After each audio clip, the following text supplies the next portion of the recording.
What's up YouTube, this is FlexiMan504 bringing a YouTube video of my future card buddy deck for Dragon Roll. It is called the Jackknife Dragon deck. I used this deck list during the event, the Buddy Challenge at the New York event. Basically, when I went there, I was not expecting the whole game to be actually organized because there was not actual official tournament play. This was the actual first big tournament they ever threw, and basically the top two people go to nationals, and everyone was basically excited. This was a 5-round event, but this is a twist here. If you lose 2 of your rounds, they automatically kick you out because of the tournament. Obviously, they can't kick you out the store or anything. They automatically kick you off the tournament listings because this is only 5 rounds. You need at least 4 rounds to get even considered top 8. 4 rounds wins to be considered top 8, and 3-2 doesn't really cut it, so they just cut it out to make it shorter time as well. Plus, we didn't have that much space as well, so I understand that point. But at the same time, out of 59 people, I would like to try to see where I stand out of all of them. I mean, for God's sake, come on, right? Let's play and let's just figure out how well we're doing in this game so far. So anyway, this is my deck, and I hope you guys enjoy it. This is actually not my full complete deck. I've actually tweaked it a little bit right after the 3rd round because that's when I lost. I won in my 1st round. It was Katana World, and the guy was really nice to me, very understanding. That was my first time playing the game officially, so thank you for being nice, and basically thank you for a really good match. Hope to see you in the future. 2nd round was the Danger World. He was really nice to me, really good person. I hope I can see him again at other future card Buddyfight events. I lost to him because he had swarming the field and had no monsters. I was like, okay, so just swarm.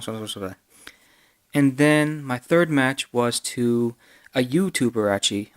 His YouTube channel is Domino Paris 21. Go check out his channel. I'll probably put his channel link down below. He's a really nice dude. He actually helped me with some rulings, and he was very understanding that I did not know all the rulings of the card game, so he was really very helpful for me to understand more of the rulings. And he actually didn't, snap at me like some of the other players, like later on in the day, did because I don't know the card game completely, or I don't know the rulings of every card, or don't know every card in the game. So he was very nice to me, very cool guy. Check out his material. I actually looked at his videos recently when I got home from the events, and they were actually really nice. So please go check out his channel. And also another person that was with him was I Am Vanguard. I've heard some of his videos, but I've only seen the most recent ones. Still good material, really good person. Go check him out as well. So, basically this is my Jackknife deck. This is my deck I actually use for the side event, the free fight. Basically you go around, fight 4 people, and you get 2 promo packs. Basically I tweaked it right after the actual stand-up, the challenge, to see how well it would be better with some new added cards after I traded after a while. So, and I did well. I actually won all 4 of my rounds. Really. So I should have played this modified version instead of the one I had. So, onto the deck profile. So basically Buddy Fights, you have these flags. These flags represent the clans that you are going to be playing. You cannot play any other clans in here besides what you have on the flag. Such as this, I'm only allowed to play Dragon World. I cannot mix it with something like this that has Katana World in the corner, or Magic World. They all have to be Dragon World. And my buddy here, which basically is like your standard Vanguard, because this game is sponsored by Bushiroad, so they like to have at least one monster over here, or something like that. I don't know. I just make these weird assumptions. And basically the power is on here, and the toughness, which means defense, is on the blue area. Basically, the principle is the same as Vanguard. Attack you for 5,000 to your 5,000 monster, destroy it, or they attack you, there's 6,000 to 6,000. Either way, it still works. The damage is different. They actually do life points from 10. So if I attack this monster to you and you don't block it, you take 3 damage, making you down to 7. So it's a little bit different. But you also have these buddies to call to the field, 1 per time. So basically, if I tap him, and pay its summoning cost, obviously, because this guy has a summoning cost, and play the same version on the field, I get 1 life point back only once in the game. So it's a little bit different because you can, manipulate the playstyles and such. But it's basically the same principle as Vanguard. So basically my buddy is Jackknife Dragon. So in the deck, in order for me to get that 1 life point, I do play the 4 versions of Jackknife Dragon. You have to pay 1 gauge to summon him, and if you want to, pay 2 more gauge in order to actually get 1 Jackknife Dragon, 1 Jackknife Monster, and put it on top of this card. So it could be either this or the other version is about to show you. So there is 4 Jackknife Dragons. I'm going to put this over here, actually. No one wants to see that. 4 Jackknife Thunderstorms. Same deal. If he's in your hand, call cost is 1, and you have to put him on top of a Jackknife monster. Either this, or another copy of that, or some other Jackknife monster. It has to go on top of one of the monsters. It just can't not be just summoned. It has to go on top of one of them. And you can activate its effect when it's in the left or right circles. It can destroy 1 monster by paying 2 life points. So if I destroy one of your monsters first turn, I'll be at 8 life points, but you'll be going down 1 monster. It's basically the best monster in the deck right now. And also there's another thing. Oh, I forgot to say. There's a center, left, and right. Basically, if your center's open, they can attack you directly for the life point damage.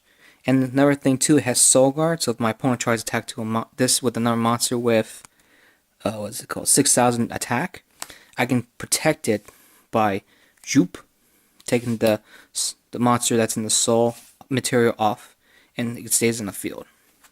So basically, it's very similar to Vanguard when it comes to the definitions, like to soul, but they use their soul a little bit different than Vanguard. On to the rest of the monsters. We also play 3 Jackknife Aggressors. He is basically an 8,000 power, 5,000 defense, 4 beater.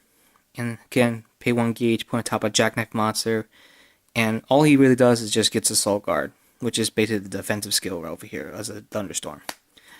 Oh, I forgot those missing.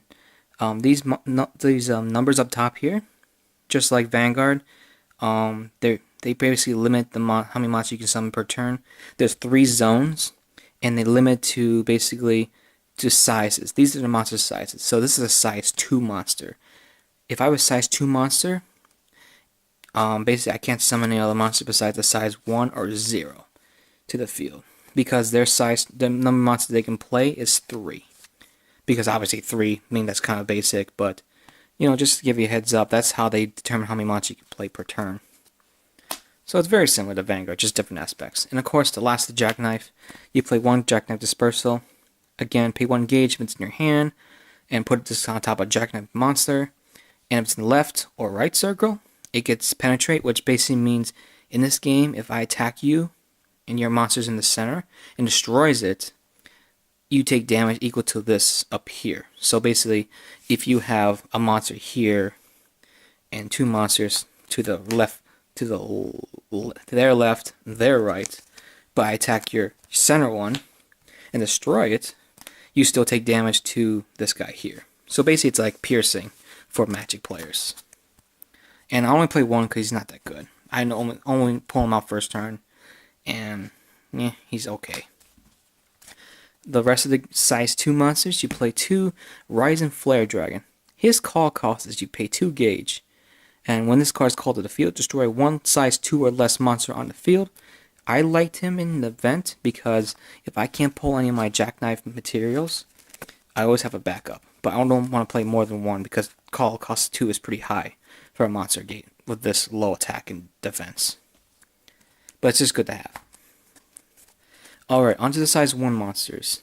We are playing 4 of the 1,000 Rapier Dragon. Basically, what this is just a 5,000 monster, 1,000 defense, 2 critical monster, beater. He's basically a vanilla monster for the game. Same with the Gravehorn Dragon. 4 of those. 4,000, 3,000, 2,000 defense, and 2 critical. And of course, we got the 3 double sword dragon, 5,000, 4,000 monster, only 1 damage, only 1 critical. I won't say critical because it's easier to say to my opponent. So these are basically all the vanilla monsters for the deck, for the size ones.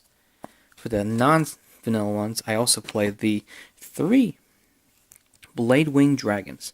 What he does, basically, if he's in the left hand circle, and you have no monster in the center, beginning the opponent's battle phase or battle step in the game, you can move him to your center, so you're not wide open for direct attack. He's a decent 2002 damage hitter, but I don't want to play more than 3 because it gets cloggy in my hand. I don't like drawing them all the time. I'd rather have one of my vanilla monsters. Alright, in this game, besides that's different from Vanguard, it has spell cards and counters. Counter spell cards. I'll show you basically. For the spells, we are playing 3 Jackknife Bravehearts. This is basically the reinforcement in the army for you Yu-Gi-Oh fans. Basically, you pay 2 gauge, and you can search for any Jackknife monster. So you can search for any of the first... Oop, not that guy. Any of these guys here. So I got like 12 targets for this card. But most of the time, I use it for gauge, because I don't need it all the time. Because when I summon Jackknife Dragon, it's the same thing, except for when you call them, when you search for it, you put it on top right away. This you have to put in their hand, and then you got to pay the call costs. I mean, it's annoying. This, you just summon it, and you don't have to pay the call costs. So it's really nice. Other spells, 4 Blue Dragon Shields. What this card does is that if your center is open and your opponent tries to attack you directly, you can play this and negate the attack and put one top card of the deck into the gauge zone. So you gain pretty much more ways to actually, pay for monsters, effects, and summonings. And then for more protection, 4 Green Dragon Shields. Same thing as him for nullifying the attack, except for you gain 1 life. So basically, you attack into me. Oh look, I gain 1 life. Derp or derp. It stops you right in the tracks. Other spells, I play 3 Dragonic Charge. What this card does is, it's a counter, but so basically I can activate whenever, except for like during the middle of the battle phase. I can activate at the beginning, but like if opponent's actually trying to do some damage, I cannot do that. Unless the card says so. I can use it during the end phase, main phase, blah blah blah like that. It can be used on any turn. But basically, I play this card, put the top 2 cards in my deck into the gauge, which is very critical in this deck because all these Jackknife monsters cost so much, including their spell. Oops, I hit the camera. Including their spell card, it costs so much, so you have to make sure your gauge is up there. And of course, for the other counter spells, we are playing the 3 Drago Energies. Drago Energy basically says, I choose one of my Armor Dragons, which is basically any of these cards. It says right there, Armor Dragon, and it gets 3,000 attack, 3,000 defense, and it gets counter attack. What counter attack means is that, if the monster your opponent monster is attacking it, but it fails, it destroys their monster instead, which is really nice because I don't have to worry about destroying the next turn. So if they attack into this guy, he's got 5,000 defense, 6,000 attack, and I got like this guy here, Jackknife Dragon, attack for 5,000 to your 5,000. I play this, his attack will be 9,000 attack, 3,000 defense.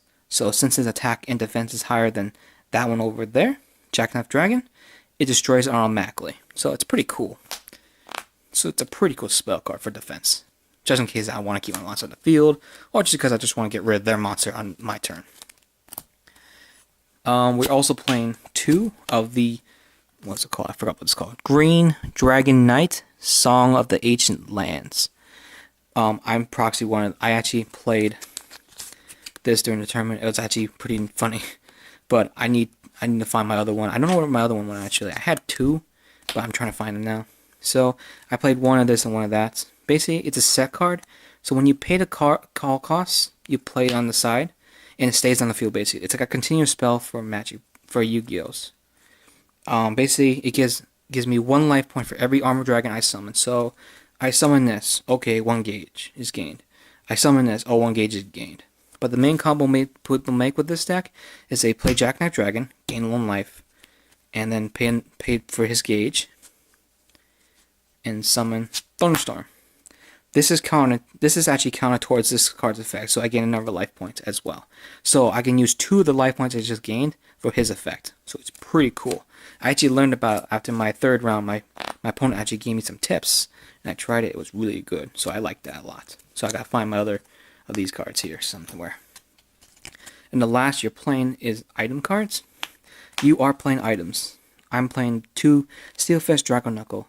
I pay 1 life to play it, and basically, if I do damage to my opponent, so I do 2, I can charge the top card of my deck to the gauge zone, so I get extra mana, I guess, suppose for Magic players and card for Vanguard players to play. And also another thing too is that I can take one of the cards from the gauge and put it in the drop zone. This gains an extra 2,000 power. Basically, what this power here for the weapon is that it's put in the center, you can attack yourself to your opponent or to the monster. So he'd be 4,000, 6,000 every time you pay 1 gauge. He's really good to get out of bind bot, but you don't want to play more than a few weapons because a lot of times you want to protect yourself with such as like that in the middle, just in case you don't want to die. So that's my deck, and I hope you guys enjoyed the deck profile, and I hope you guys understand some of the rulings. If I can get all the cards together. What happened to my buddy? There he is. Basically, you understand the game a little bit more. There's actually one more card called Impact that I've not said, but it's basically you can only activate during end phase. It has weird effects. So basically, that's the game. Hope you guys enjoyed it. It's sponsored by Bushiroad. It's made by Bushiroad, and it's very fun. And it just started, so hopefully, guys, to get more into the game. But it's definitely not Vanguard. It's just another version of it, just on a different level. It's a little bit like Dragon Ball Z, Pokemon, and Magic, or Kaijudo put together in some other game. I don't know, but it's a really fun game. Give it a try, and hope you guys enjoyed the deck. And I'll talk to you guys up. Peace.